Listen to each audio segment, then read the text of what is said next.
El sistema sanitario me quita el dolor, me quita los vómitos, me quita la ansiedad, me quita el insomnio, me quita la ascitis, me quita el estreñimiento. ¿Se comprende? Y luego yo pongo dignidad.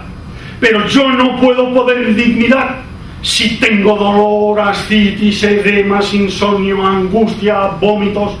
¿Se comprende? Es muy importante diferenciar las dos funciones del sistema sanitario, porque nosotros no salvamos vidas. El sistema sanitario no salva ninguna vida. Todo el que nace muere. Todos los que estamos aquí vamos a morir. ¡Oh! No, qué horror, yo no. Todo el que nace muere. Y todos los que estáis aquí en este siglo. Obvio. La misión del sistema sanitario no es salvar vidas, sino prolongarlas. El concepto es muy importante. Mi misión no es salvar vidas, sino prolongarlas, retrasarlas. Como sistema sanitario, el objetivo no es que la población no se muera. El 100% de la población brasileña se va a morir. ¡Qué barbaridad! 190 millones de muertos. Claro. Habrá que preparar cementerios para 190 millones de muertos. Eu acho super importante essa frase que você falou, porque não é salvar vidas e sim ajudar a prolongar, porque junta as duas funções acima, evitar o sofrimento e ajudar a morte. Muy bien. Faz uma síntese. Porque entonces la pregunta muy importante es, ¿cuál es la calidad de vida? Por isso. Porque si es solo prolongar vidas o evitar muertes, cualquier calidad de vida sirve. Por ejemplo, cuando se hacen estudios de los pacientes después de la reanimación cardiopulmonar, la mayoría no vale la pena haber evitado la muerte.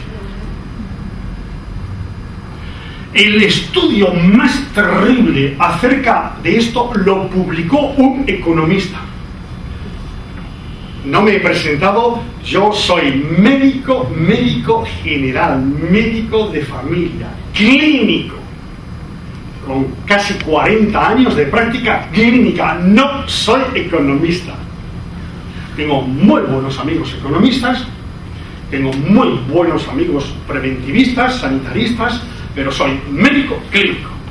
Sin embargo, los conocimientos de la sociología, de la antropología, de la economía, de la epidemiología, de la salud pública son fundamentales para trabajar con el paciente. Fundamentales. Además de la clínica, que hay que saber mucha clínica.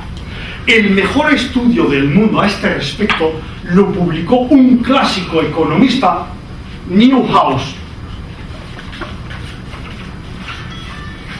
en una revista que es la única que he citado aquí. ¿Qué revista he citado yo aquí? Hoy por la mañana solo una. Hola, buenos días.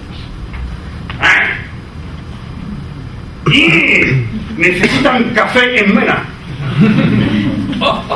New England. Que New England Journal of Medicine es la única revista que he citado todavía aquí. A propósito de que he citado el New England aquí hoy. Sí. He citado el New England porque el informe Hastings sobre los fines de la medicina se publicó, venía del New England. ¿Sí? New England Journal of Medicine. Você não falou, não. Não. Você falou do Hastings, mas você não falou do que foi o... Era de graça, mas não disse que tinha sido... De Nova York.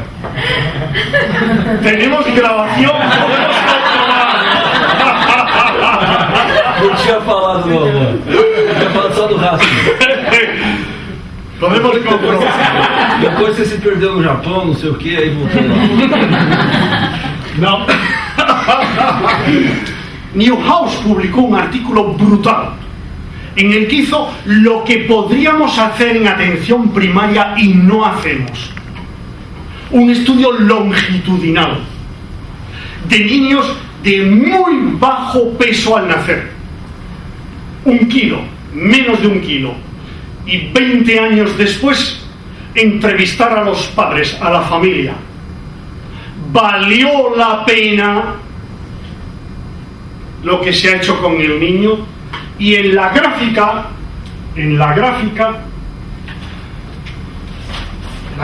era, tuvo que poner valores negativos porque era peor que si se hubiera muerto el niño. ¿Se entiende? Sí. La muerte del niño era el valor 0, lo más horrible, sobre 100. 100 es que el niño se hubiera convertido en una persona normal, dentro de lo que normal es. 0 es que el niño hubiera muerto, que desde el punto de vista del economista era lo más horrible. En las entrevistas con los padres, los resultados llegaron a ser en muchos casos de peor que si se hubiese muerto. ¿Se comprende? Morir no es lo peor que nos puede suceder. Pero este conocimiento que yo estoy dando aquí es muy importante trasladarlo a nuestros compañeros médicos y enfermeras de atención primaria que luchan contra la muerte. No, ese no es nuestro objetivo. El sistema sanitario no tiene por objetivo impedir muertes, sino ayudar a bien morir. Bueno, es muy importante el concepto porque empieza a hacer ver qué tenemos que hacer en el sistema sanitario. Y mi intención aquí es transformar ideas que son buenas en el sentido de que reflejan buena intención en hechos, en determinaciones, en cosas concretas, que podamos discutir, y estoy llevando un poco la discusión a ello. ¿Cuáles son los 2 fines del sistema sanitario, he dicho? Diminuir o sofrimento e aumentar, prolongar um pouco ayudar a bien morir. Después del café voy a hacer un examen por escrito. Sí, claro, es mi forma de pasar lista. ¿Se entiende? Y haré preguntas de este estilo. Y esta noche todo el mundo va a tener que trabajar. Sí. Esta noche hay un artículo muy bonito en una revista norteamericana que se llama Health Affairs.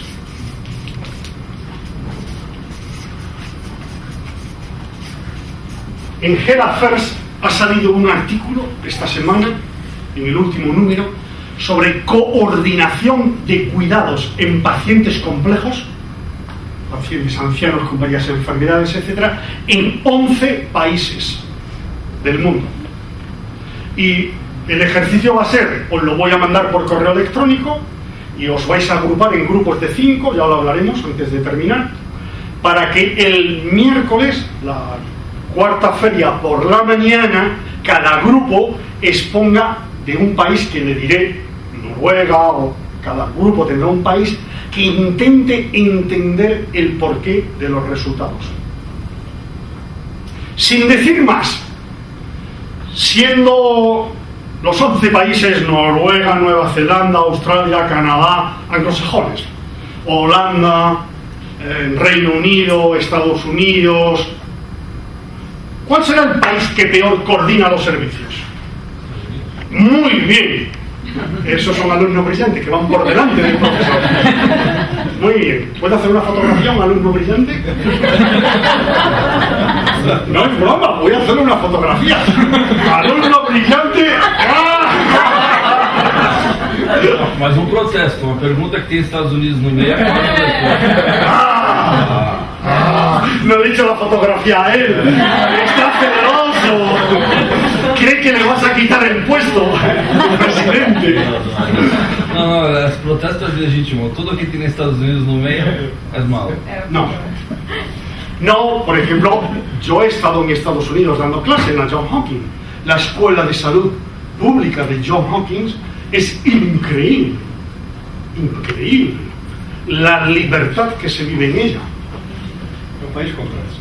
¿Cómo? É um país de contrastes. Claro, es un país muy complejo. El problema es cuando se elige de modelo para todo. De qualquer forma, alguém lá deu ouvido para Barbara, sabe? Certamente. É uma No, distância. y en el departamento a mí me admitieron siendo un médico. Y sencillamente por lo que publiqué, sí, claro, y médico general de familia, la EF, el LICSO. Y sin embargo me abrieron las puertas, me dieron despacho, me recibieron, me pagaron. ¿De acuerdo? De un lugar perdido por lo que publicaba y por lo que discutía. Eso en muchos países no sucede. Si no eres hijo de, si no vienes de Stanford, si no, obviamente tiene algunas cosas ventajosas. El problema es cuando se copia todo. En concreto, en el sistema sanitario hay muy poco que copiar. Ya iremos hablando a lo largo. Sí, Estados Unidos es el peor país. Cuando estoy diciendo que los dos fines de la medicina son, ahora ya sí lo eres capaz de decir, el evitar sufrimiento y el ayudar a bien morir. Por ejemplo, en una lista electrónica de médicos portugueses me contestaron: pero yo no me dedico a la psicología. Los médicos, como si ello fuera de psicólogos. Evitar el sufrimiento y ayudar a bien morir parece de monja de la caridad. ¿Sí? Claro, parece casi algo de beneficencia, de... No. ¿Qué significa eso técnicamente hablando? Eso son 4 cosas que hay que distinguirlas bien, porque en general se confunden. La primera es lo que llamamos protección de la salud. La protección es legislación que se cumple. Proteger la salud es legislar y llevar al cumplimiento la legislación. Eso significa poder del Estado. No solamente existe una ley sobre cómo manipular alimentos. Me tengo que lavar las manos, tienen que hacer análisis de que no tengo... Además, hay que llevarlo a realizarlo. Hay que tener inspecciones, hay que tener multas, hay que tener cierres de empresas. Este es el poder del Estado. ¿Se entiende? Eso es protección. Una de las funciones que permite disminuir sufrimiento y ayudar a bien morir. Y es legislación y su cumplimiento. No basta que en Brasilia legislen bien. Es condición necesaria, pero no suficiente. Se necesita un poder estructurado que llegue hasta el último rincón del país. Y eso falta en muchos países, incluyendo desarrollados. ¿De acuerdo? Lo de proteger no es tan sencillo. Proteger es legislación sobre el uso del cinturón de seguridad cuando se conduce. ¿Se entiende? Sí. O sea que proteger abarca todo el campo sanitario. Todo el campo sanitario. Y no es solo legislar, sino llevar a la acción las leyes, las normas, los reglamentos, que es lo más difícil. Es fácil legislar, es difícil llevarlo a la acción. Muy difícil en cualquier país del mundo. Y de hecho, lo que diferencia a los países nórdicos, que en general ponemos de ejemplo, de los no nórdicos, es la capacidad y fuerza del Estado para llevar la legislación hasta su cumplimiento.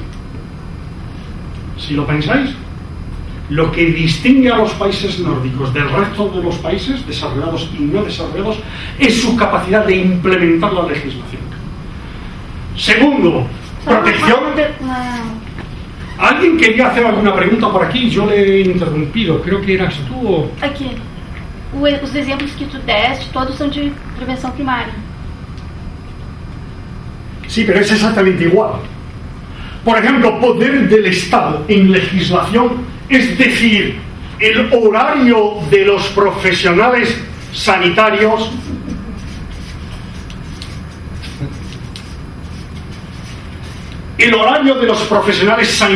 es ese, y que se cumpla. Eso es legislación y cumplimiento.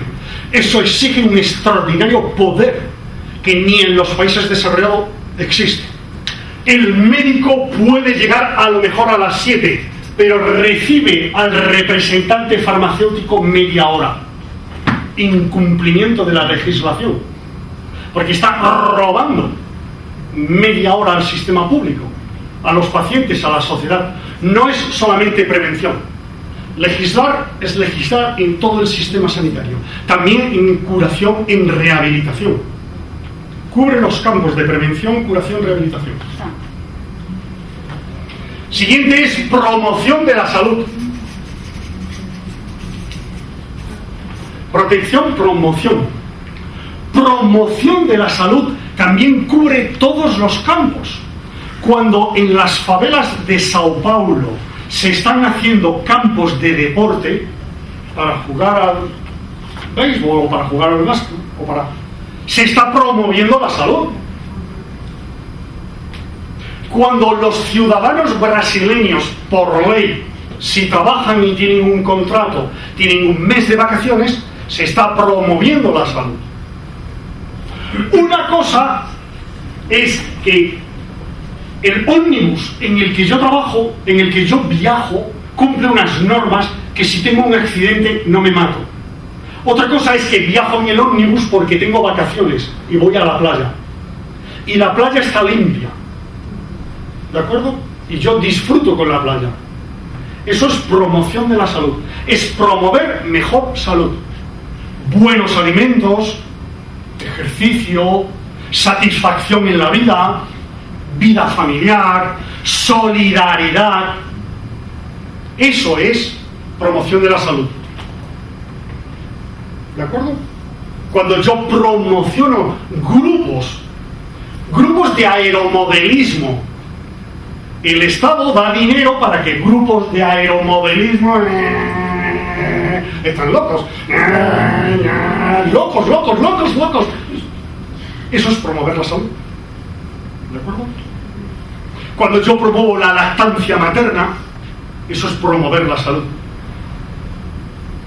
Es distinto de prevención. Que prevención es evitar enfermedad. El concepto es completamente distinto. Este es un concepto positivo y prevención es un concepto negativo. Aunque a los sanitaristas les dé vómitos, se dice en portugués así, les dé vómitos decir que prevención es un concepto negativo.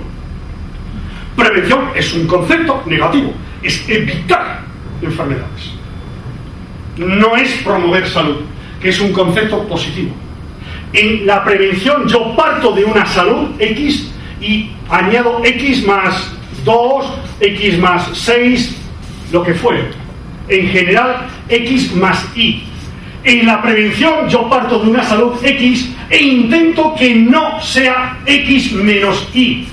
¿Se comprende la diferencia?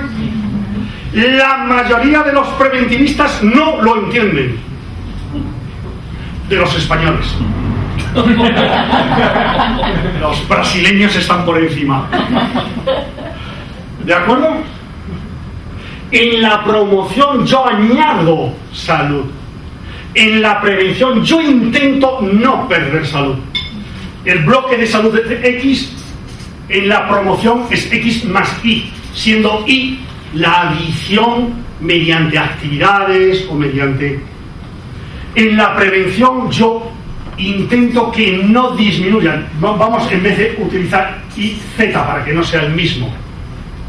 X menos Z. Yo intento en la prevención no perder salud. Y por último, quedan las actividades alrededor de curación, rehabilitación, en las cuales ya he perdido la salud, ya es X menos Z, e intento que sea constante en el límite que sea x menos z. ¿Se entiende lo que es el límite? El límite, cuando el tiempo tiende a infinito, el límite tiende a no cambiar, incluso a mejorar. A esta z ideal, esta z que sea z minúscula. ¿Se dice así? ¿Minúscula, pequeña? Sí. Esta es la actividad. Es decir, con rojo para que se vea mejor. En la curación-rehabilitación, el paciente ha perdido salud. Finalmente la ha perdido. Y yo intento varios caminos. Uno, que vuelva a X. Lo curo.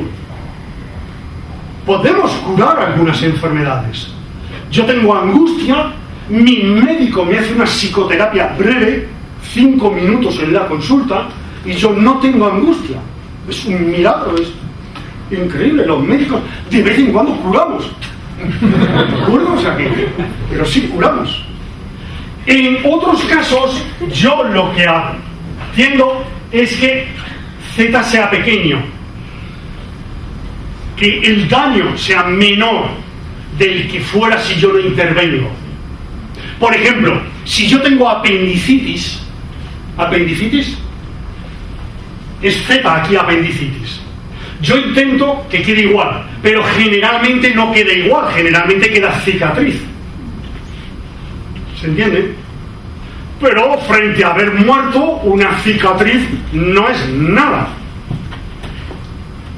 E idealmente, en último término, que quede igual, que conforme pasa el tiempo, de 0 a infinito, de 0 a 30 años, la situación siga siendo la misma.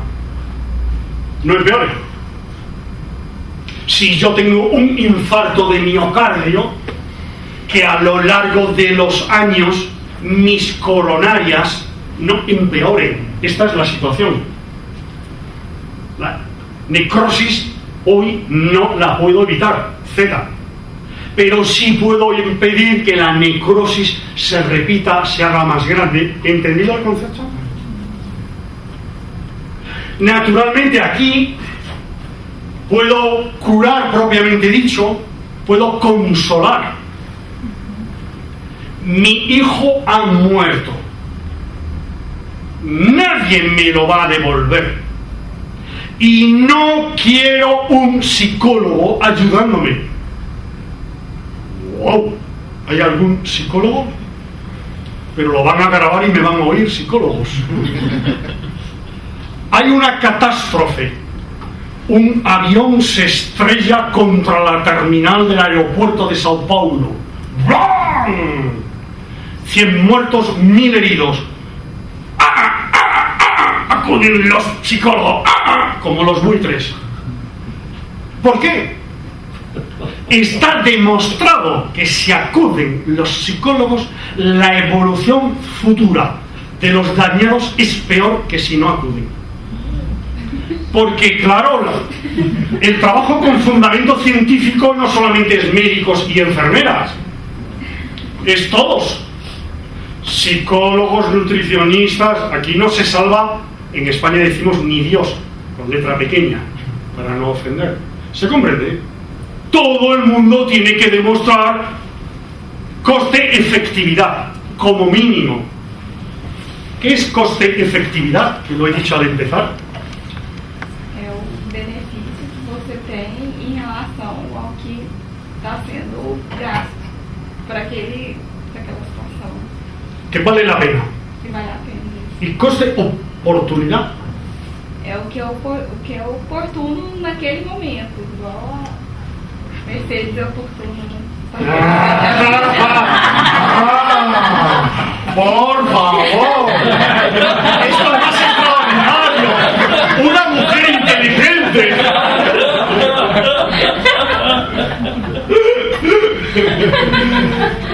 Sí, por ejemplo, casi nunca se plantea la cuestión de coste-oportunidad. Y es muy importante. El ejemplo más relevante lo tenéis con un país que es frontera con Brasil, Argentina, que ha decidido el día 1 de noviembre la vacunación pública, gratis, y obligatoria contra el virus del papiloma humano. Pero la vacuna del virus del papiloma humano vale tanto como todas las demás vacunas. ¿Se comprende? Para evitar aproximadamente unas 1.200 muertes al año, si es que se cumple el pronóstico. Ahí hay un balance de coste-oportunidad. ¿Esto es lo que tendríamos que hacer o a lo mejor Papa Nicolau y esperar a que otros países demuestren que realmente esto funciona? ¿Se comprende? Porque ahí estamos hablando de un país que no es muy rico, Argentina. El lujo de poner obligatoria ha sido increíble en el mundo entero, porque nadie lo ha puesto obligatorio. Eso es coste-oportunidad. Los estudios de coste-oportunidad son muy importantes, por lo que los estudios de coste-efectividad son más bien discusiones técnicas. Son discusiones de estudios científicos y de economistas, mientras que los de coste-oportunidad son generalmente debates sociales. ¿Qué estima más la sociedad? ¿En qué prefiere gastar la sociedad el dinero? Así que es muy importante distinguirlo. Esto incluye rehabilitación, esto incluye curar, esto incluye acompañar, consolar. Estaba con el caso de que se me ha muerto mi hijo. No me dé un psicofármaco. Deje mi dolor madurar, morir.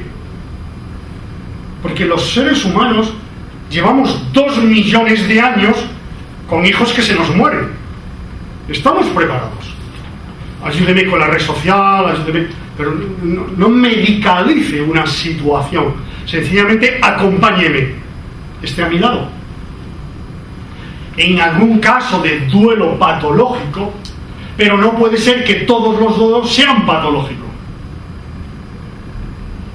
Poderia-se dizer que existe outro paradigma que se diferencia custo-efetividade e custo-oportunidade, também seria a questão da fronteira da ética, que, por exemplo, quando o senhor estava falando anteriormente, eu me lembrei de um livro de antropologia no Brasil, de um grande professor, já falecido, Darcy Ribeiro, Viva o Povo Brasileiro. Ele dizia que no tempo da escravatura, um africano trazido para ser escravo no Brasil tinha uma vida média de 7 anos. E não era oferecido a ele nada, alimentação, descanso, mas para o senhor do engenho era custo efetivo. Era melhor que ele trabalhasse 7 anos sem descanso, porque era mais barato trazer outro. Então, talvez uma das fronteiras da custo-efetividade, da custo-oportunidade, seria a questão ética, porque é custo efetivo, mas não é custo oportuno. El coste-oportunidad, en realidad, a lo que nos enfrenta es a la cuestión clave de los valores, no solo la ética. ¿Qué valora más esta sociedad? Y el problema es cuando no hay este debate, se decide como si aquí hubiera valores. Y aquí no hay valores. Los valores están aquí. Eu fui atrás uma vez de pesquisar a respeito disso e encontrei um pensador que falava sobre os valores que a sociedade está tendo hoje. Ela não valoriza mais a dor do parto. A mulher, na sua gestação, a morte, quando você velava seu morto em casa. Então as pessoas, elas tinham espaço para a dor. A dor tinha um valor social. Hoje, valor social é comprar a analgesia. Então, assim, esse pensador, ele colocava que muitas vezes através da dor que você tem um encontro verdadeiro com você. E uma sociedade anestesiada que consome analgesias procura esse encontro muitas vezes em drogas muito mais potentes e cracks que não existiam, ou inclusive no seu divertimento, body jumping, que precisa de alta adrenalina para poder se reencontrar. Então, assim, uma das coisas que eu coloco, e eu tentei colocar aquela hora, depois você perguntou quem era, eu falei, depois custo-oportunidade, eu aguardo a minha vez. Eu tive um caso recentemente de uma criança com não formação de corpo caloso e meningomielocele numa gestante que a gente estava acompanhando. Professor, esse caso, eu fico pensando que o que na medicina não se cura, se pode cuidar. Quando aconteceu essa malformação, eu coloquei para minha equipe o cuidado com esta mãe. Porque que qualidade de vida teríamos nesse recém-nascido? Então já estava determinado. Foi um azogue no meu posto eu falar isso. Quase me destituíram do título de médica. Tá? Então assim, o que a senhora está falando? Gente, a criança já tem a restrição. O que nós não podemos é deixar que esta mãe se desestruture toda uma estrutura familiar, que a criança, a cagada já está feita, não tem mais como ir para trás. A nossa ação já foi. Então assim, eu fico pensando nessa questão de valores, o quanto fica difícil você no seu dia a dia colocar da maneira. Eu te admiro demais, Juan, porque assim, eu queria estar na tua idade, na sua situação, para falar do jeito que você fala, entendeu? E dá licença, falei, está falado, não retiro nenhuma vírgula, né? Mas para nós aqui, simples mortais, só de pensar eu dá dor de barriga. De falar é paulada. Eu vim aqui para tentar achar uma maneira de aprender a falar. Gracias. Yo estoy aquí para dar vocabulario. Sí. Claramente, en la hora que lleváis, porque no lleváis más que una hora, habréis aprendido 100 cosas que no sabíais. Bueno, le contesto. Una cuestión clave es ver, porque cuando los médicos, enfermeras, sanitaristas actuales empiezan a estudiar coste efectividad, se maravillan, terminan hipnotizados, y les parece que esta es la llave para tomar decisiones, obviando este debate que nos coloca frente a los valores. Pero nosotros también hemos perdido eso. Cuando hemos visitado los centros de salud, las unidades básicas, una de las preguntas es si había sesiones clínicas sobre problemas de ética. Porque la ética la gente cree que es eutanasia, aborto. No. Muchas cosas diarias, pequeñitas, en las que las decisiones éticas son fortísimas. O acceso a consultas. El acceso. Y en la que los valores se obvian. Los valores imperantes en las unidades básicas, como en el resto del mundo, son los de los profesionales. Pero los pacientes tienen sus valores. Y precisamente atención primaria, luego seguiremos, es aquella atención que tiene en consideración los valores de la cultura local. Una de las diferencias entre atención hospitalaria y atención primaria es que la primaria tiene en cuenta los valores sociales donde trabaja. El hospital es exportable. Un hospital con helicópteros grandes y se pone en Mozambique y casi puede trabajar. Una unidad básica no puede trabajar de aquí en Mozambique, ni de Belo Horizonte en Manaus. Si de verdad es atención primaria. Sí, el debate de los valores es muy importante.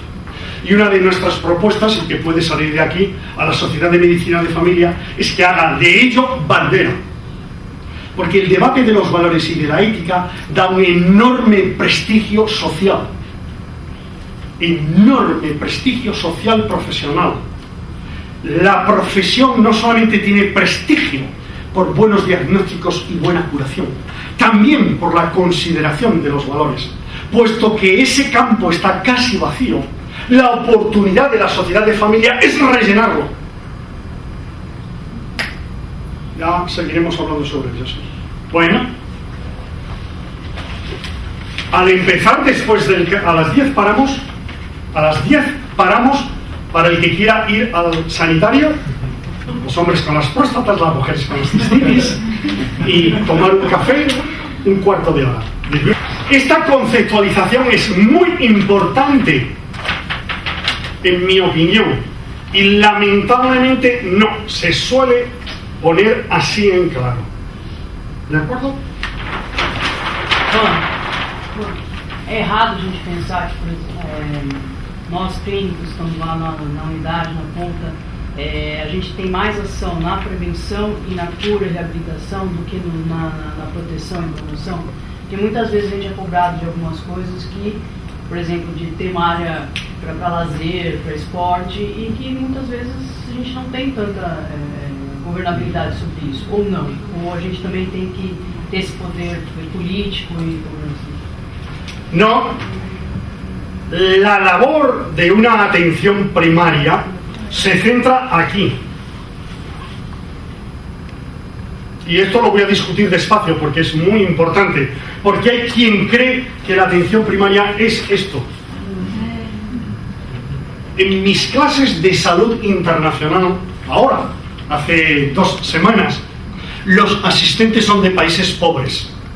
Aquí no hay ningún asistente de país pobre. Allí hay de Mozambique, de Haití, de Bolivia, ¿de acuerdo? De países del Congo, países pobres.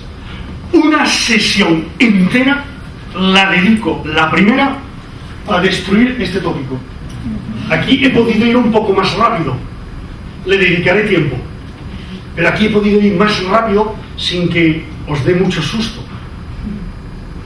La atención primaria está aquí. Ahora lo entro en ello. E a integralidade, professor? Ahora entraremos. Pero había una pregunta por aquí que yo he parado. Já respondeu a pergunta. ¡Wow! ¡Profesor!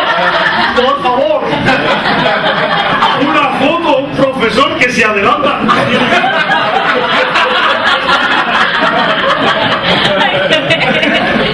Fuerte.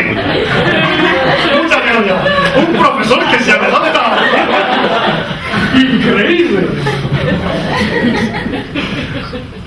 Quando coloca essa questão da promoção e da prevenção, que nos cobram na atenção primária, eu queria assim, aonde que a gente coloca nessa divisão que o senhor fez, a educação em saúde, educação popular em saúde? Não está naquele ponto da reabilitação. Educación en salud está aquí. Sí. Pero a mí no me preocupa mucho la educación en salud de la población. Me preocupa la ignorancia de los profesionales en no saber responder a esto.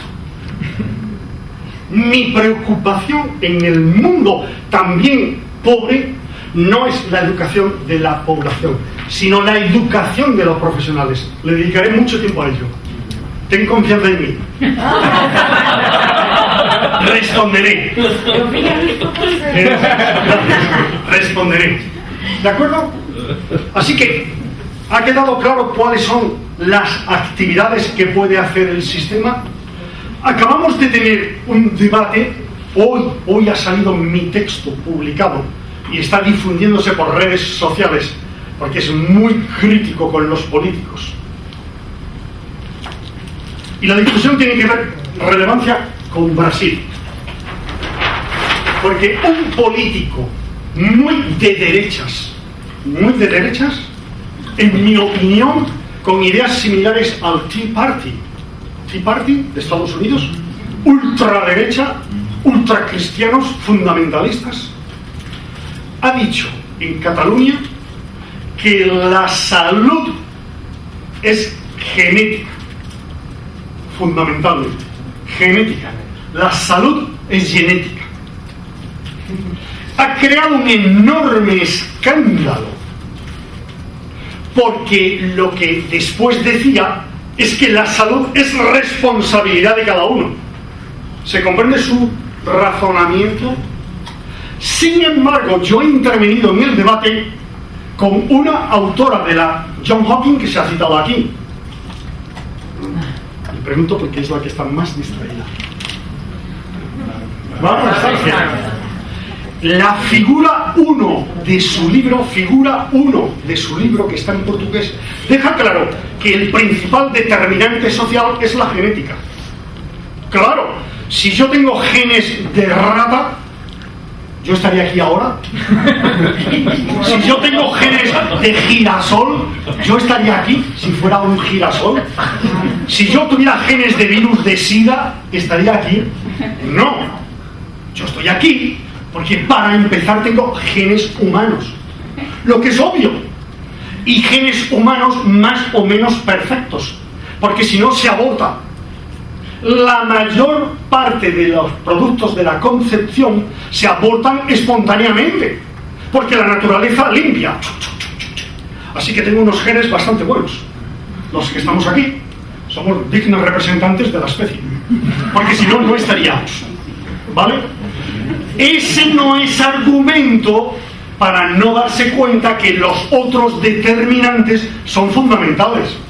Porque si yo no como, aunque tenga muy buenos genes, me muero. 50.000 niños mueren cada día por hambre, probablemente con genes mucho mejores de los que estamos aquí. 50.000.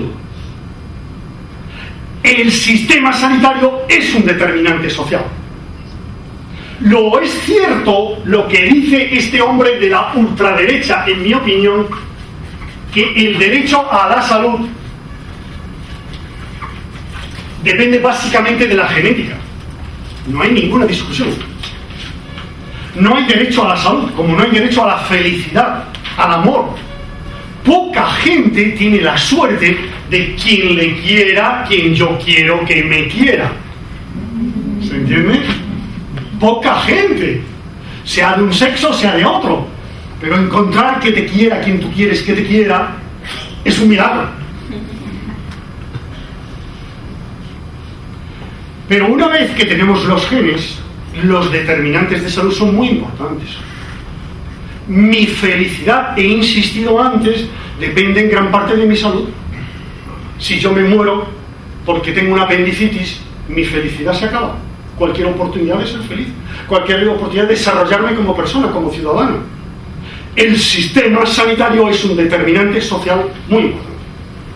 Así que dos conceptos básicos. Primero, el derecho a la salud en abstracto no existe. Existe el derecho a la protección de la salud, la promoción de la salud, la prevención de la salud, la curación y rehabilitación. Y esto es lo que yo puedo exigir al Estado.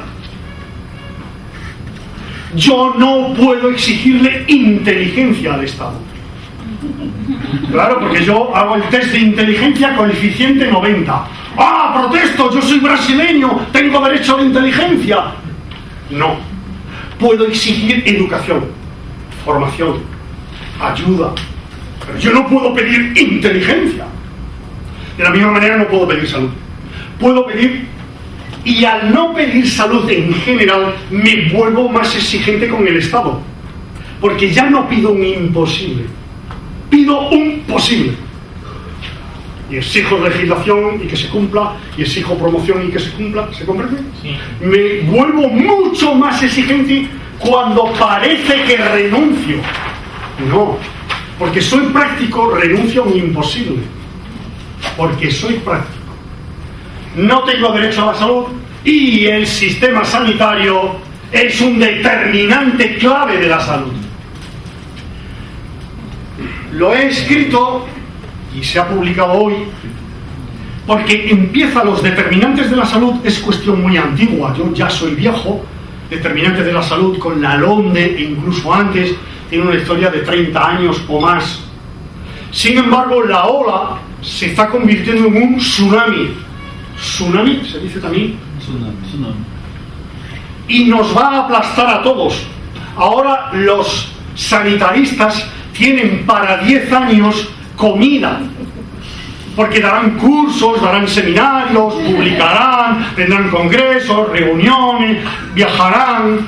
Es una bendición para ellos que los determinantes sociales y enloquecerán a nuestros compañeros, que además de promoción y prevención querrán cambiar los determinantes de salud. Y si no, no hacemos nada. Y mientras tanto se olvidan de esto pequeñito.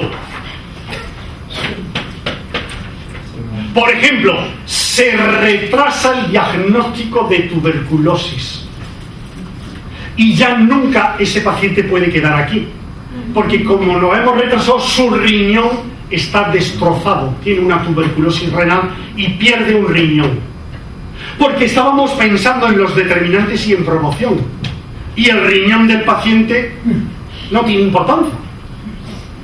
Empezamos a pensar como los de ultraderecha, que tiene la culpa de tener el riñón mal. Él. ¿Se entiende? Sí. Bueno, si el sistema sanitario es un determinante de salud, la cuestión importante es ¿qué es el sistema sanitario? Sistema sanitario no es todo lo que produce salud, para decirlo en negativo.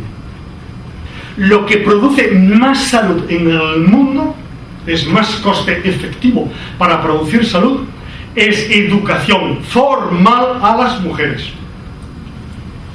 Si a mí me invitan en Afganistán, que hoy tiene los peores indicadores del mundo de salud, ministro de Sanidad de Afganistán,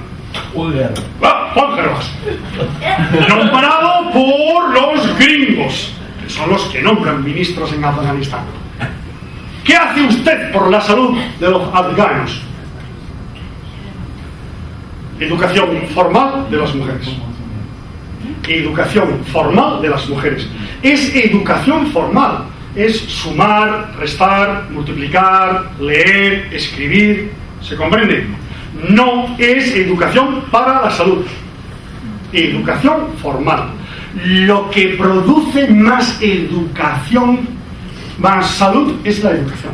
Por ejemplo, el mejor ejemplo del mundo a este respecto, veíamos el otro día unas cifras, es la probabilidad de sobrevivir de un niño dependiendo del nivel educativo de la madre. Nivel educativo y pobreza. Esto es pobreza, esto es nivel educativo. Era mucho más influyente en nivel educativo si esto es el mínimo 0 y esto es el 100 de... o sea, $0, podríamos decir. Cuanta más educación tenga la madre, más posibilidades tienes de supervivir el niño con independencia del nivel de pobreza. Por supuesto, si hay mucha riqueza, también el niño supervive mejor. Pero lo clave es la formación de su madre. Un segundo. Lo siguiente es la redistribución de la riqueza. El que no haya desigualdad social. No la riqueza de la nación. Es distinto. Para que en Madagascar haya más riqueza, o en Afganistán, lo primero es educación formal de las mujeres. Y lo siguiente es redistribución de la riqueza, que no es que Madagascar sea más rico, sino que paguen impuestos en proporción a la riqueza de las personas. Lo cual es mucho más difícil que hacer Madagascar más rico. ¿Sí o no? Los ricos tienen un poder extraordinario para no pagar impuestos. Es más fácil transformar Madagascar, ¿sabéis Madagascar, la isla?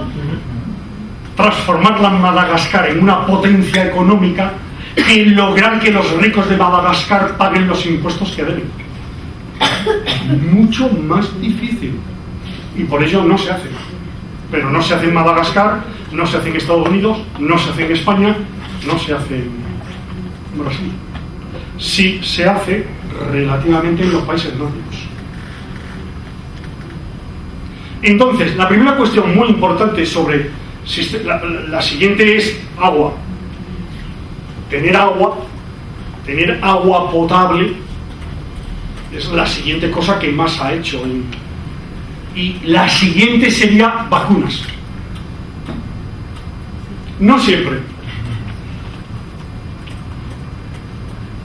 La OMS ha empezado a cambiar y tiene que ver, creo que con tu pregunta. La OMS, institución que como Estados Unidos tiene algunas cosas buenas y muchas malas.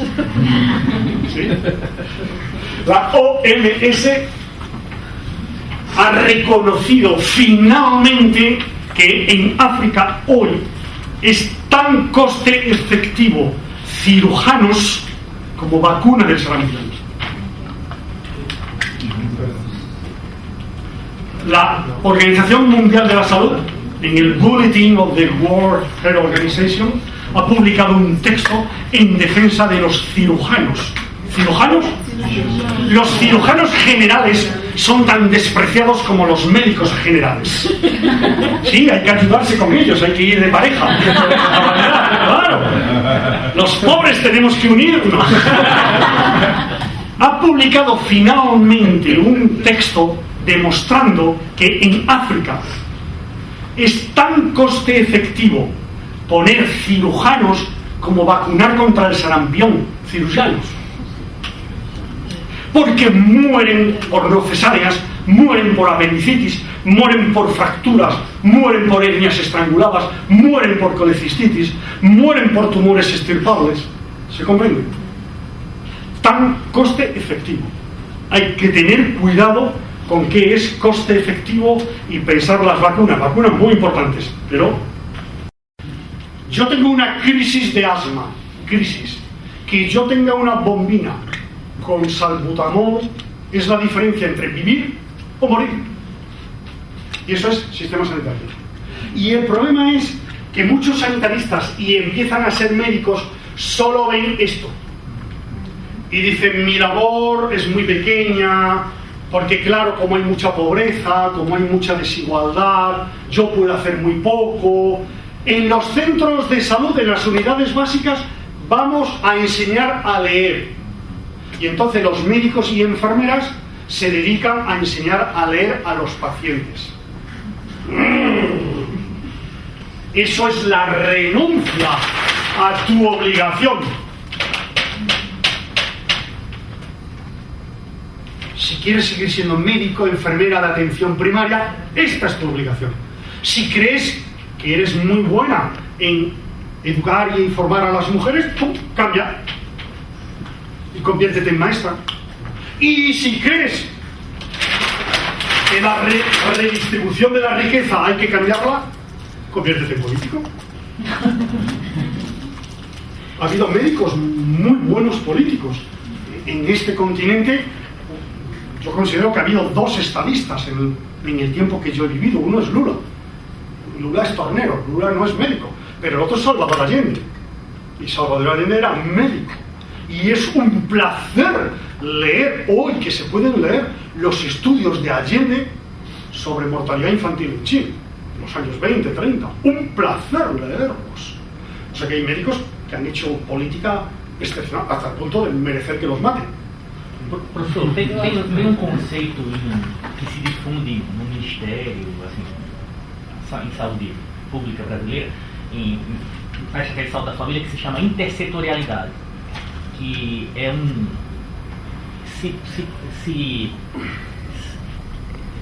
se diz que um médico deve ter a capacidade de se articular com outros setores fora do setor saúde, educação e desenvolvimento social e produção de renda, para que de fato ele tenha esse olhar integral. Essa visão assim, chega a ser criticada, assim, se você tem uma visão muito apenas clínica, se diz assim, isso é uma clínica reducionista, isso é uma clínica... Isso é muito vingente, isso é muito... nós somos formados assim. Sim. Quem vai para a saúde pública, essa visão de vamos salvar o mundo, meio quixotesca, e tem que entender do Bolsa Família, e acho que isso se contrapõe, né? Até pelo conceito de vulnerabilidade. A gente é formado, e eu sei que o senhor é muito crítico em relação às grandes tábuas, assim, vamos classificar todas as famílias por Savasi, por Savasi, e discutir a vulnerabilidade coletiva e não individual. Sí, yo en ese sentido soy muy pragmático. No me gusta perder el tiempo. Voy a vivir una vez. Yo por lo menos voy a vivir una vez. quiero ser práctico y cambiar el mundo en lo que yo pueda. Yo no valgo para político. Dan vómitos la política. No sirvo. No sirvo para sanitarista. Me da vómito esa salud. Yo soy un médico clínico. Dentro del médico clínico me interesa entender qué hago. Seguiré en ello porque es la segunda o tercera vez que pregunta por integralidad. No lo voy a abandonar. E uma brincadeira que surgiu lá na conferência de determinantes sociais da OMS que teve no Rio de Janeiro mês passado, Sim. que eu não me lembro quem foi numa mesa que estava o ministro da Saúde do Brasil, que disse que, na verdade, como tudo é determinante social de saúde, porque o nome não é determinante social, é determinante social de saúde, dizia que então água, comida, não sei o que, educação é determinante social de saúde, que o ministro da saúde deveria ser o ministro da fazenda. Ok? Sim, perfeitamente. Todo mundo deveria coordenar o dinheiro da educação, da alimentação e do sistema de saúde também. Yo creo que es motivo para fusilar al ministro. ¡Bum! Fusilar. El ministro de Sanidad tiene estas 4 pequeñas, modestas responsabilidades. Que las cumpla. El problema es que, con un concepto de salud equivocado, el ministro de Salud se convierte en Dios. Con perdón. Y todo le pertenece. Estoy en ese debate. Salud no es un derecho, salud tiene que ver con determinantes. ¿De acuerdo? ¿Qué es el sistema sanitario si no es lo que produce salud? Los maestros no son sistema sanitario. Los inspectores de Facenda no son sistema sanitario, aunque producen más salud que nosotros. Los ingenieros que traen agua, los obreros que traen agua, producen más salud que nosotros. Nosotros tenemos que ser humildes. Então esse nome está errado, deveria ser determinantes sociais, não de saúde. Sí, son de salud, pero entendiendo qué es el sistema sanitario. Ahora ya digo, ¿qué es el sistema sanitario? Conjunto de instituciones con el mandato legal de producir, de proteger, de promover, de prevenir, de curar, de rehabilitar. Conjunto de instituciones públicas y privadas con el mandato legal. Una escuela no es sistema sanitario porque no tiene el mandato legal de producir salud.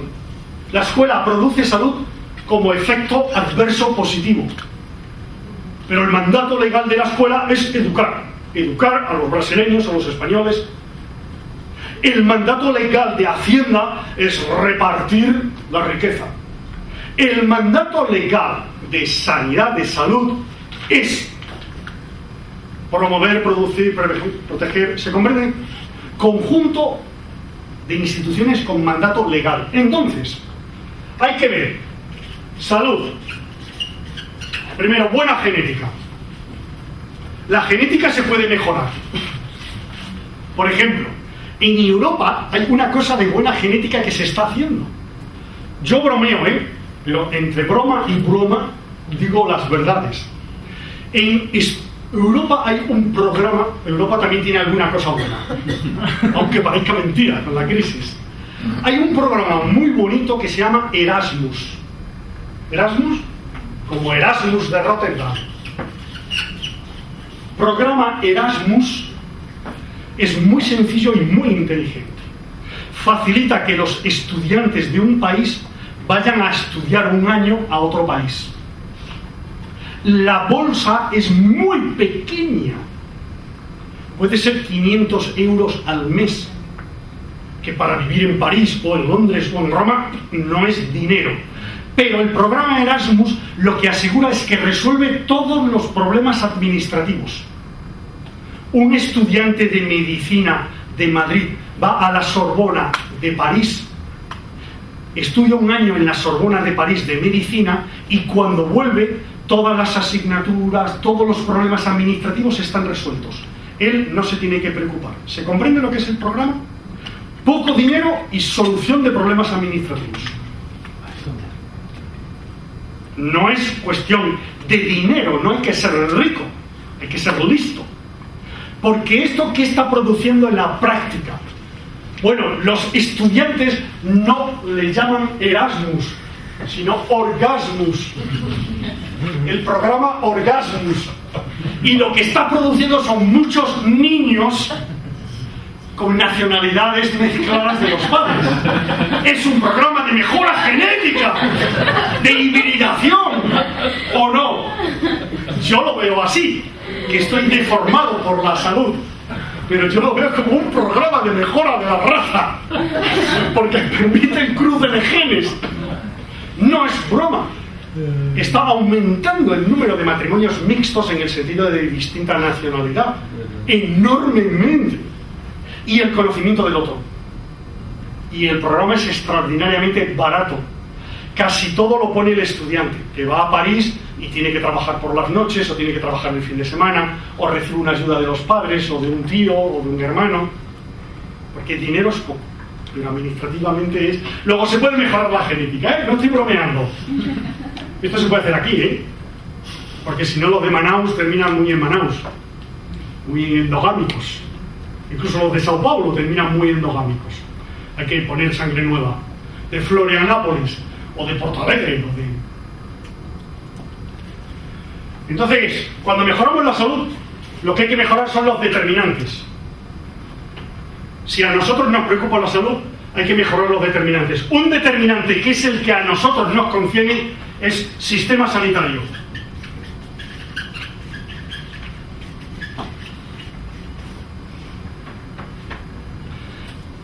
Cuando se habla de intersectorialidad, no se suele hablar de lo que yo hablo. Yo estoy en el Congreso de Epidemiología. Somos unos extraños y sentimos en carne viva la frialdad de los preventivistas. Parecen salidos del congelador todas las mañanas. Yo creo que duermen en una cámara fría, 18 grados bajo cero, y salen por la mañana y van dejando un halo frío. No es como los médicos y enfermeras de primaria, que estamos calientes, ¿no? Tocas y estás caliente, ¿no? Me han invitado por equivocación a la mesa de la pandemia de gripe A. De gripe A. Y yo he escrito sobre gripe A, con números. Y naturalmente, cuando yo hablo, es como si de nuevo entrasen en fase de hibernación. Se extiende el frío por la audiencia. Un frío que me congela el corazón, me cuesta hablar, me cuesta... Pero como yo soy... termino. Y cuando yo termino, ha habido otras dos presentaciones. En ninguno de los datos de Brasil se presentaron muertes o morbilidad por clase social. Se presentaron, como en Estados Unidos, por edad y sexo. Pero no estamos hablando todo el día de comunidad. No estamos hablando todo el día de intersectorialidad. Yo esperaba que en Brasil eran datos de muertos por clase socioeconómica.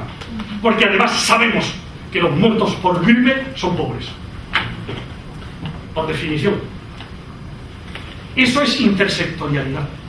En mi opinión, el sistema sanitario puede espabilar a los responsables de los otros determinantes, ¿se entiende? Preocuparles, dando datos por clase social. Yo hago una pregunta siempre, bueno, creo que lo puedo decir. Es que cuando viajamos por Brasil prometimos no decir cosas malas, con nombres y apellidos, solo cosas buenas. Pero esta es buena. En Curitiba tienen un sistema informático excelente, ¿de acuerdo? Excepto que no contesta preguntas inteligentes. Por ejemplo, ¿cuántos niños menores de 1 año han muerto de neumonía por clase socioeconómica? ¿Se entiende la pregunta tan tonta? Tan elemental, tan básica. No hay manera. Porque el dato de clase socioeconómica no se corrige, se recoge. Y si se recoge deficientemente. Clase socioeconómica es sencillamente ocupación o nivel máximo de estudio. Con eso ya tengo clase socioeconómica. Todos los que estamos aquí somos de clase superior, nos guste o no nos guste. Sencillamente por la educación que tenemos. Esos datos no existen. Luego, la intersectorialidad, que... No, mire, yo que soy muy práctico, yo de eso no entiendo. Pero ¿me puede dar los datos por socioeconómica? Después de que llevan media hora hablándome de la comunidad, de la intersectorialidad, de las reuniones, ya sabes. Yo pregunto, como si fuese un extranjero tonto, que hace la pregunta impertinente. Me dicen no y siguen hablando. No se dan cuenta de la carga de profundidad. Por ejemplo, acabamos de terminar un artículo, ya está la versión final, en Annal Review of Public Health. Annal Review of Public Health es una revista muy fuerte epidemiológica, en la que nos hemos preguntado una cuestión que ya ha salido aquí, que es acceso. Casi toda la literatura sobre equidad va sobre acceso. Los pobres no tienen acceso, ¿se entiende? Nuestro punto de vista ha sido distinto. Y una vez que tienen los pobres acceso, ¿qué cuidado reciben? ¿Se ve la pregunta? Porque a nosotros nos vuelve a interesar, somos viciosos, nos vuelve a interesar esta cajita pequeña. El acceso es una cuestión intersectorial, porque incluye transporte público, si hay o no hay transporte público, horarios de las escuelas, cosas que yo no puedo cambiar. Lo que yo sí puedo es, cuando un paciente pobre ya entra en mi consulta, tratarle según su necesidad. ¿Y qué crees que hemos descubierto en el mundo con números? Que los médicos y enfermeras de primaria y especialista no tratamos con equidad a los pacientes que ya superan las barreras. O sea, que si eres de clase alta, tienes más posibilidad de terminar en X. Y si eres de clase baja, en X menos Z. Es muy duro. Porque esa pregunta ya nos duele en el corazón. Ya no puedo decir los políticos, los gerentes. No, en mi consulta, cuando cierro la puerta, ¿qué hago yo? En urgencias, en el quirófano. Pero es posible que lo hagamos. Es posible y en el mundo entero. Con cifras y datos, con números, con estudios. Creo que revisamos del orden de 1.500 estudios empíricos, buscando datos. Es, por cierto, uno de los últimos trabajos de Barbara Stafford. Ella es la primera firmante, yo soy el segundo, y el tercero es una profesora de salud pública y medicina general en Nueva Zelanda. Se publicará el año que viene. Pero es terrible el estudio, porque vuelve a centrar el debate donde tiene que estar. Porque muchos políticos nos contaminan, y entonces nuestra preocupación es el acceso. Porque claro, el acceso, porque no hay acceso, porque la maniobra de acollimiento, el acogimiento, es una cosa de la que hablaré luego. Porque el acogimiento, porque ya. Y después del acogimiento, si yo soy clase social alta, ¿cuánto tiempo tarda en verme el médico? ¿Una semana? ¿Y si soy pobre? ¿2 semanas? Y eso ya es nuestro. Eso es de la unidad básica. Eso no depende de la Secretaría de Salud. No depende de que el secretario de Salud es corrupto.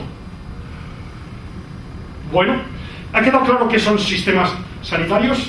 ¡Hola! ¡Qué gusto verte! Existe y existirá. Y existe incluso en Cuba o en Corea del Norte. Lo privado existe siempre. Privado es que si ella es mi médico en Corea y es buena médico, yo atiendo a sus hijos una tarde gratis para que ella pueda ir a ver a su madre. Y yo lo hago agradecido. ¿Se entiende lo que es privado? Y eso existe en todos los países del mundo. En algunos, como Grecia, Hungría, existe dinero debajo de la mesa, en lo público. ¿Se entiende? Demostrado y publicado. Under the table, dinero. Eso es privado dentro de lo público. No en todos sitios se llega a eso, pero ese es el extremo. Así que tenemos ya el sistema sanitario definido correctamente como instituciones, organizaciones privadas y públicas con el mandato legal de proteger, promover, prevenir. ¿Cómo lo hace el sistema sanitario? Había dos preguntas, una y una. ¿Por qué las mujeres preguntan más? Esto es típico de Brasil. Los hombres entendem todo mundo. Aí eu volto ao começo da. Una y dos. Genética, tá? Um conhecimento. Pelo que tu falaste, então, de acordo com tudo isso, o senhor não acha que, então, o fato de a gente, dentro do sistema sanitário, muitas vezes termos essa limitação do paciente que é pobre, do paciente que é rico, sai pela porta e tem uma diferença de evolução em relação à nossa conduta, mesmo que a nossa conduta seja a mesma e a gente tente dar equidade, o senhor acha que por isso que o próprio sistema sanitário às vezes tenta se intrometer nos outros determinantes sociais, fazendo justamente, entrando nas escolas, fazendo, por exemplo, tive um exemplo dentro da minha residência, né? O Dr. Guimerão está aqui e ele mesmo deu uma desses exemplos na época de uma equipe da família fazer um abaixo-assinado porque perceberam que a principal causa de morte dentro daquela comunidade era atropelamento e porque faltava uma passarela no meio da rua. Então fizeram um abaixo-assinado, levaram na prefeitura para se construir uma passarela, né? Então, assim, será que por isso que a gente justamente tenta sempre ultrapassar as nossas competências, né? O que a gente deveria fazer, que seria proteção, promoção, prevenção, a cura e a reabilitação? Sí, yo considero que los... pragmáticos. Sí. Cuando tú percibes que gran parte de este Z es atropello, accidente de tráfico, tú por un lado te entrenas en atención rápida a fracturas, a conmoción, por un lado, y por otro lado pasas información al sistema para que actúe. Pero tú no te conviertes en agente de tráfico. ¿Se entiende? Porque cuando te conviertes en agente de tráfico, en guardia, en policía, dejas de hacer esto. Primero esto y después lo demás. Pero tú no eres tonto, tú no eres bobo. Tú te das cuenta de que el alcoholismo es un problema grave. Y pasas la información. La pasas de forma que los políticos lo entiendan, por clase socioeconómica. Pero tú no puedes quedarte en que la droga, la violencia, el alcohol, el tráfico disminuyen y yo no puedo hacer nada. No. La droga, el alcohol, el tráfico, la violencia están todo aquí, en todos los determinantes. Y yo puedo hacer mucho aquí, ¿eh? Por ejemplo, yo promuevo la legalización de las drogas, yo, personalmente. Todo lo que puedo. No estoy solo, ¿eh? Aquí estoy con los ricos. Porque la cuestión ahora, esta es una desviación. Hay una revista que se llama The Economist. Siempre con economía, ¿no? The Economist es semanal. Es la revista de los ricos, de los que invierten, de los de derecha, pero inteligente. The Economist se ha dado cuenta que la droga ilegal es siempre una venta piramidal. Si yo me convierto en drogadicto, la manera de obtener dinero es convertirme en camello. Y cada uno de los camellos, para obtener dinero, tiene que transformarse también en traficante. ¿Se comprende? Sí. Y en opinión de The Economist y mía, luego entraremos en el detalle, pero lo que yo tengo que producir es buena información aquí. Por clase socioeconómica, por ejemplo. Buena o muy buena información de por qué mueren mis pacientes y pasársela a los... Pero en las conferencias de salud, Raramente, por ejemplo, sale lo que para la Organización Mundial de la Salud es la tercera cuestión básica en salud, que es mortalidad por resistencias bacterianas. Eso en Brasil no existe. En Brasil no hay resistencias bacterianas. ¡Wow! ¡Qué milagro! O no se estudian. En ninguna de las conferencias, hemos seguido Brasil muy atentamente durante un año y ha salido muertes por resistencias bacterianas. En Europa mueren 30.000 personas, 30.000. Solo por 6 causas, que hay muchas más muertes. Y se considera un problema tremendo. Aquí tienes cistitis, antibiótico. Pero siempre. Pero si la mayoría se curan con ibuprofeno. ¡Wow! No, porque los determinantes sociales, porque la comunidad, porque la educación para la salud. No, es que hay que emplear ibuprofeno en las cistitis. Porque esa sí es nuestra responsabilidad. ¿Se comprende? Y resulta que de nuestra responsabilidad no hay datos. En Brasil no hay muertes por resistencia bacteriana. Y de lo que en nuestra responsabilidad hay muchos datos. La droga, el tráfico, el alcohol. Pero lo nuestro, seguiré con ello mucho más. Sí, nosotros no somos tontos. Nosotros no somos bobos. Nosotros vemos en la comunidad la mortalidad y tenemos obligación de actuar. Pero no transformarnos. Mas outra pergunta. É muito parecido com o que ela comentou, assim, porque parece que fica tudo muito claro, mas fica muito confuso quando a gente tenta imaginar a nossa prática diária no centro de saúde, todos esses conceitos. Porque o sistema está construído de tal forma que quando a gente está lá na ponta, lá atendendo o paciente, vinculado, né, à comunidade, junto com todo mundo, não tem como a gente separar. Não. O meu papel é esse aqui, eu sou da reabilitação, a minha atenção primária é essa. Não tem, é muito difícil, é muito complicado por essas questões. A gente acaba ensinando a ler, a gente acaba fazendo N papéis e até a própria estrutura, porque a equipe que está formada ela é multidisciplinar, existe NASP, existe intersetorialidade local, que a gente tem que se utilizar dos vários setores para poder se aliar, para poder fazer com que alguma coisa tenha saúde naquele meio que é tão insalubre.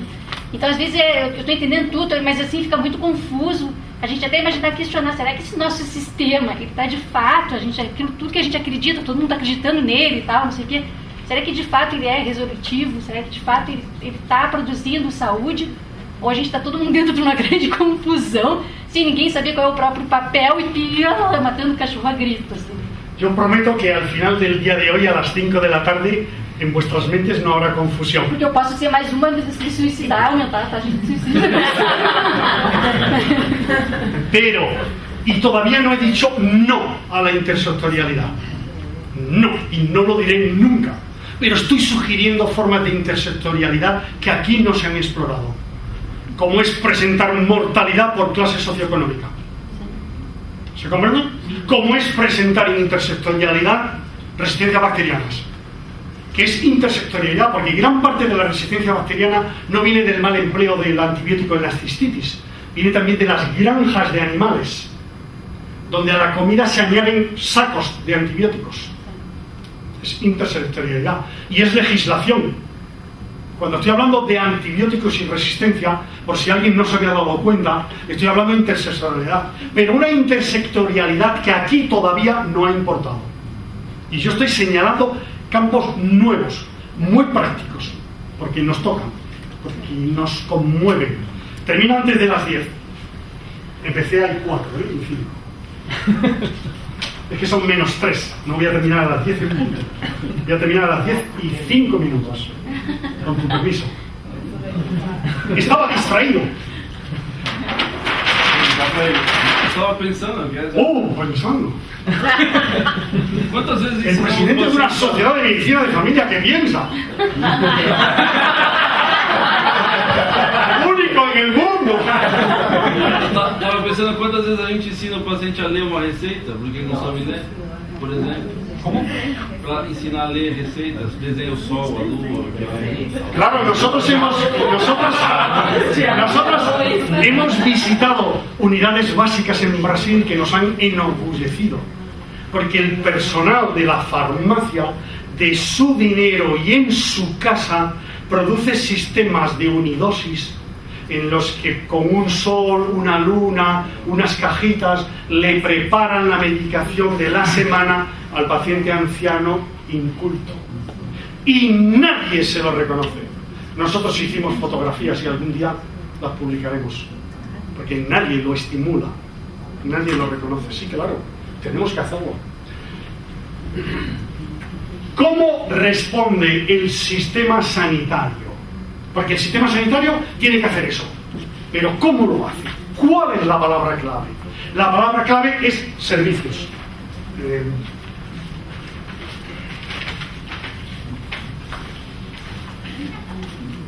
El sistema sanitario produce servicios. ¿Qué es servicio? Firmar un certificado de óbito. ¿Qué es servicio? Pesar a un niño recién nacido. ¿Qué es servicio? Dar un consejo en psicoterapia breve, prescribir un antibiótico, ir a un domicilio, operar una apendicitis, hacer un electrocardiograma. Es la interacción entre el sistema sanitario y la población, los pacientes.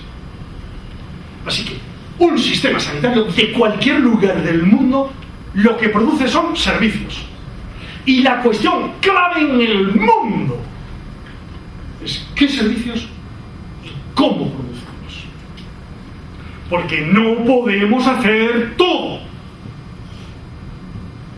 Si las mujeres deciden quedarse embarazadas a los 35 o 40 años, que es un valor social, hemos perdido el valor social que se llama tener hijos cuando me da la gana. ¿Se entiende el valor social? Lo hemos perdido, lo estamos perdiendo. Lo conservan, por cierto, los países nórdicos. Las mujeres nórdicas, las mujeres de Noruega, el 80% de las mujeres trabaja y el 82% tiene al menos un niño menor de 10 años. ¿Se puede comparar así a ojo con Brasil o con España? Porque allí es un valor que las feministas y la sociedad y el Partido Socialista ha entendido que había que conservar. Tener hijos cuando me da la gana. El problema es que nosotros hemos olvidado ese valor. Ya nos creemos que lo bueno, moderno, de país rico, es tener un hijo a los 35, 40 años. Eso es un cambio de valor, no lo hemos discutido. No, aquí no hay un acuerdo. Se está imponiendo por la fuerza del mercado laboral, contra la mujer. E por falha da legislação, falha de proteção. Tem ano de licença maternidade, a gente tem 3 meses aqui. No solo eso, sino mientras que el niño no cumple 12 años, durante 12 años, si el niño está enfermo, tú tienes licencia. Porque si no, ¿quién? ¿La abuela? ¿La tía? ¿La vecina? Son cosas muy... Pero la sociedad no ha perdido ese valor. Y porque no ha perdido, está puesto en todo. Servicios, ¿se entiende? Si la sociedad decide que no tenemos el valor de tener los hijos cuando me dé la gana, las mujeres empiezan a tener hijos 35, 40 años, la infertilidad será muy frecuente, será un problema.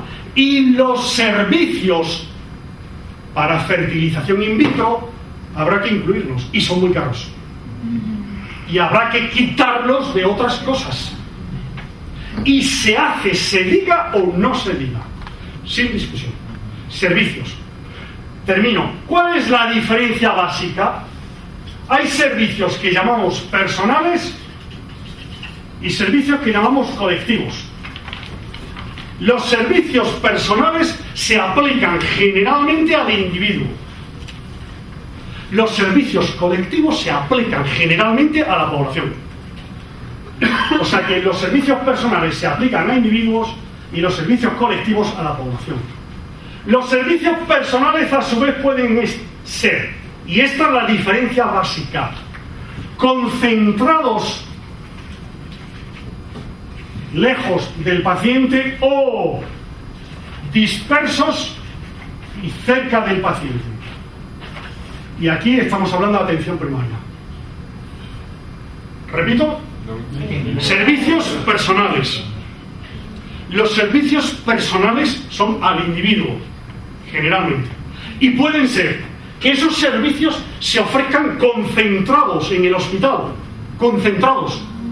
La anestesia, la cirugía, el análisis, la radiografía, está todo concentrado.